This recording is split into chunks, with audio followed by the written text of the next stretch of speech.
Good morning, traders. I'm Adam Harris, and this is your opening bell.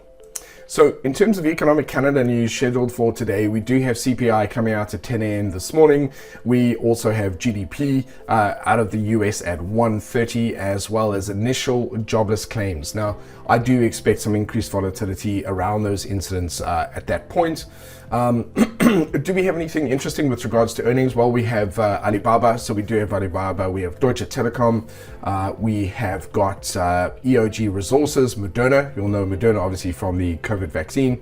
And then we have Hong Kong Exchange coming out. We also have AutoDesk. AutoDesk is a massive software company as well, so they're them as well. Then we have Anglo American, Warner Brothers, United Overseas Discoveries. We've got Vicky Properties. And then also, let's just see if there's anything else of an interest. There's quite a lot. We've had a lot more in terms of earnings when it comes out in terms of, for February, we've just had so much more of that. Domino's Pizza, Allied Energy, we've got Gaming and Leisure, Teleflex, Rolls-Royce Holdings as well. Wow, there's just so much of it as well.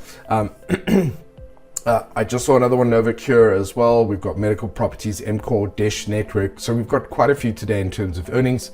Just be aware of that. So that's going to add some increased volatility into the markets.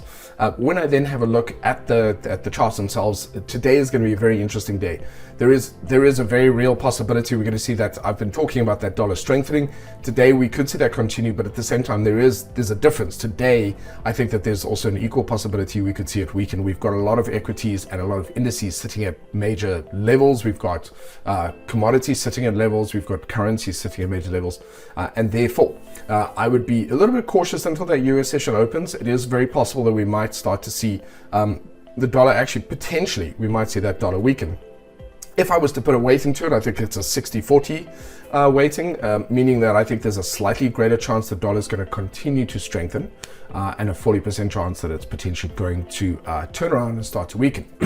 But I would just be super, super cautious on that. I'd be watching the trends on the 1 hour timeframes across different asset classes to see if there is a shift, a united sort of shift across all of those.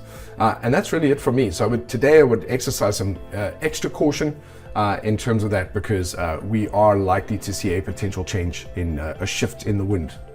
So have a good day.